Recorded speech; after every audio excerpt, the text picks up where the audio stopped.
জেলা ক্রীড়া সংস্থার কোটি টাকা আত্মসাতের অভিযোগ সংস্থার সম্পাদকের বিরুদ্ধে। ঘটনাকে ঘিরে শোরগোল মালদা জেলা জুড়ে। 2021 সালের শেষের দিক থেকে মালদা জেলা ক্রীড়া সংস্থার সম্পাদকের দায়িত্বে রয়েছেন ইংরেজবাজার পৌরসভার চেয়ারম্যান তথা রাজ্য তৃণমূল কংগ্রেসের সহ-সভাপতি কৃষ্ণেন্দু নারায়ণ চৌধুরী।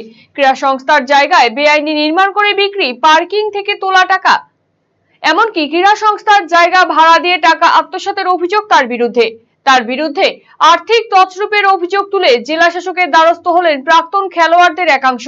সংস্থার জায়গায় বহু বেআইনি নির্মাণ করে তা কোনো টেন্ডার না করে নিজের কাছের লোকেদের বিক্রি করে দিয়েছেন। সেখান থেকে উপার্জিত টাকা তছরূপ করেছেন তিনি। এমনকি পার্কিং থেকে যে অর্থ উপার্জন হয় তার কোনো হিসেব পর্যন্ত নেই। খেলার পরিবেশ নষ্ট করে অনুষ্ঠান বাড়ি হিসেবে ভাড়া দেওয়ার কাজে ব্যবহার করছেন বলে অভিযোগ আনা হয়েছে তার বিরুদ্ধে।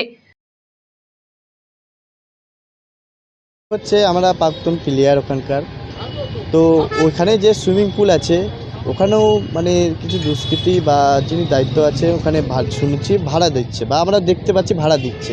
আমাদের যে প্রাক্তন প্লেয়ার আছে সিনিয়ররাও নির্দিষ্ট সম্মান পাচ্ছে না এবং বেআইনিভাবে ওখানে পার্কিং করা হচ্ছে, বেআইনিভাবে হোটেল করা হয়েছে, বেআইনিভাবে দোকান সব করা হচ্ছে, সব মানে নিজের সম্পত্তি করে সব করে করা হচ্ছে। তো দীর্ঘদিন ধরে আমাদের ছেলেমেয়েরাও বড় হবে, তো তারা গিয়ে কি শিখবে?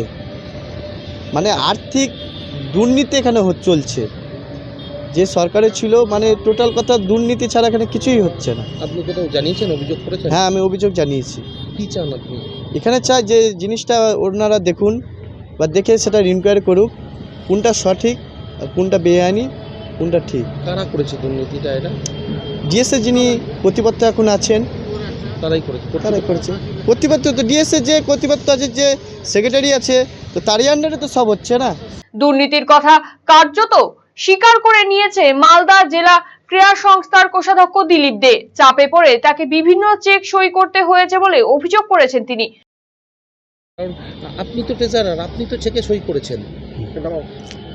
আমি চেকে সই করেছি ঠিকই আছে, কিন্তু 24 সালের ফেব্রুয়ারি মাসের পর থেকে আমি আর মাঠে যাইনি। আমি চেকটা সই করে দিয়েছি, না হলে অনেক অসুবিধা আছে অ্যাডমিনিস্ট্রেটিভ দিক দিয়ে, লেবার পেমেন্ট থেকে আরম্ভ করে অন্য খেলাধুলাটা টোটালটা কোলাপস হয়ে যাবে।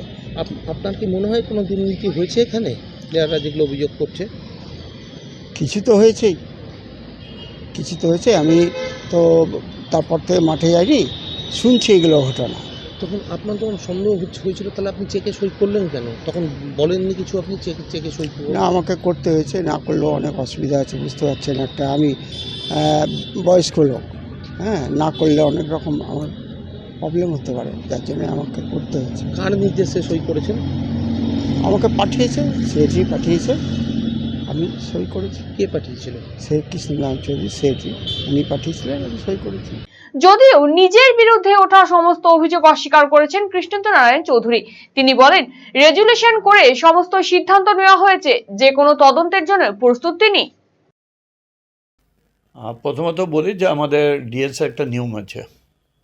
আমাদের এক্সিকিউটিভ বডির মিটিং হয়, আমাদের অ্যানুয়াল জেনারেল মিটিং হয়, 3 বছর পর পর আমাদের কমিটি চেঞ্জ হয়।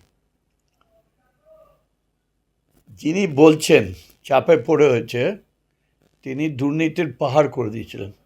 এই যে টাকা পয়সাগুলো আসতো তো সব জমা হতো, তার তো স্লিপ করতে হবে। সেই স্লিপটা করে তাহলে তাকে পেশ করতে হবে যে আজকে এত টাকা জমা হলো, এন্ট্রি ফি, অমুক ফি, এগুলো দিতে হবে, তারপর এটা করতে হবে। আমরা অডিট করি প্রত্যেক বছরে, আমরা চার্টার অ্যাকাউন্টকে দিয়ে অডিট করি। আমাদের ডিএসের ইনকাম তলানিতে চলে গেছিলো। ডিএসের জমিতে যেটা আছে সেখানে তৎকালীন যিনি ডিস্ট্রিক্ট ম্যাজিস্ট্রেট ছিলেন, প্রেসিডেন্ট, তার অনুমতি নিয়েই আমরা ওগুলো বিল্ডিং করেছি to earn and smoothly running sports আইটেমগুলো। ওরা ভাবছে যে হয়তো সরকার পরিবর্তন হচ্ছে, আকাশে ঢিল মারলে লেগে যাবে। আমি তো চাই যে কোনো ইনকোয়ারি হোক, আমরা তৈরি। ভারতের সুবিখ্যাত বিগবুল কোম্পানির প্রাকৃতিক ই স্কুটার এখন আপনার জেলায়। নতুন প্রজন্মের নতুন সাথী, বিনা পেট্রোলে ব্যাটারি চালিত নানা মডেলের পরিবেশ বান্ধব এই ই স্কুটারের উত্তর দিনাজপুর জেলার একমাত্র ডিস্ট্রিবিউটর পাল এন্টারপ্রাইজ। রায়গঞ্জের বারোদুয়ারি হাটের বিপরীতে এবং দুর্গাপুরের কুনোর হাটের কাছেই আপনি পেয়ে যাবেন প্রাকৃতি ই স্কুটারের সুদৃশ্য শোরুম। এছাড়াও রায়গঞ্জের এফসিআই মোড় ও উদয়পুরেও রয়েছে আরো দুটি আউটলেট। ন্যূনতম মাত্র ৪৫,০০০ টাকাতেই আপনি পেয়ে যাবেন আপনার প্রিয় ই স্কুটার। তাই আজই আপনার পছন্দের ই স্কুটার ক্রয় কিংবা ডিলারশিপের জন্য যোগাযোগ করুন। এখন আপনার প্রিয় রায়গঞ্জ শহরের বুকে মোবাইল এবং নানান ধরনের নিত্য প্রয়োজনীয় ইলেকট্রনিক্স এবং ইলেকট্রিক সামগ্রীর বিশাল সম্ভার। অত্যন্ত সুলভ মূল্যে এই সমস্ত সামগ্রী পেতে আজই আসুন মুক্তি স্টুডিও ও সুপার কালেকশনে। Surya Khaitan, Kent, Nokia, Oppo, itel, realme, T series সহ নানান বিখ্যাত কোম্পানির সুপার কালেকশন আপনার মন জয় করবে। তাই মনের মতো fan, electric iron, geyser, water purifier, sound system, TV, washing machine সহ বিভিন্ন কালেকশন পেতে আজই চলে আসুন রায়গঞ্জ স্টেশনের সম্মুখ ও উকিলপাড়া কমল টকিজ সংলগ্ন সুপার স্টকিস্ট মুক্তি স্টুডিও ও সুপার কালেকশনে। মুক্তি studio and super collection, station road, Mohanbati, Raiganj.